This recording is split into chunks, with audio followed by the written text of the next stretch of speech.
હસમુખભાઈ કારેલિયા દ્વારા વડીલ ભાઈઓ બહેનો માટે ચોટીલા યાત્રાનું ઉમદા આયોજન. સુરેન્દ્રનગરના વતની અને હાલ સુરતના નિવાસ કરતા હસમુખભાઈ કારેલિયાએ વડીલ ભાઈઓ બહેનો માટે ભાવનાપૂર્વક ભક્તિ યાત્રાનું આયોજન કરી સમાજ સેવાના ઉમદા ઉદાહરણ પૂરું પાડી દીધું છે.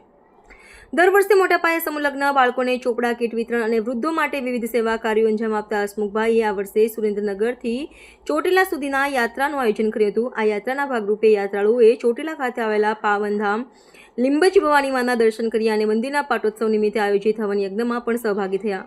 ભોજન અને વિવિધ ધાર્મિક સ્થળોની મુલાકાત સાથે આ પ્રવાસ વધુ આધ્યાત્મિક અને યાદગાર બની ગયો. યાત્રા દરમિયાન સુરેન્દ્રનગરના અશોકભાઈ કારેલિયાને વિચાર આવ્યો કે વાણંદ સમાજના વૃદ્ધ સભ્યો માટે આવી યાત્રાઓ વધુ પ્રમાણમાં યોજવી જોઈએ અને ખાસ કરીને માતાજીના પાટોત્સવમાં તેમની હાજરી સુનિશ્ચિત કરવી જોઈએ. પ્રવાસ પૂર્ણ થયા બાદ દરેક યાત્રાળુએ આનંદ અને ઉત્સાહ સાથે હસમુખભાઈ કારેલિયાનો આભાર માન્યો અને માતાજીના ચરણોમાં પ્રાર્થના કરી કે હંમેશા આવા સેવા કાર્યો તેઓના હસ્તે થતા રહે.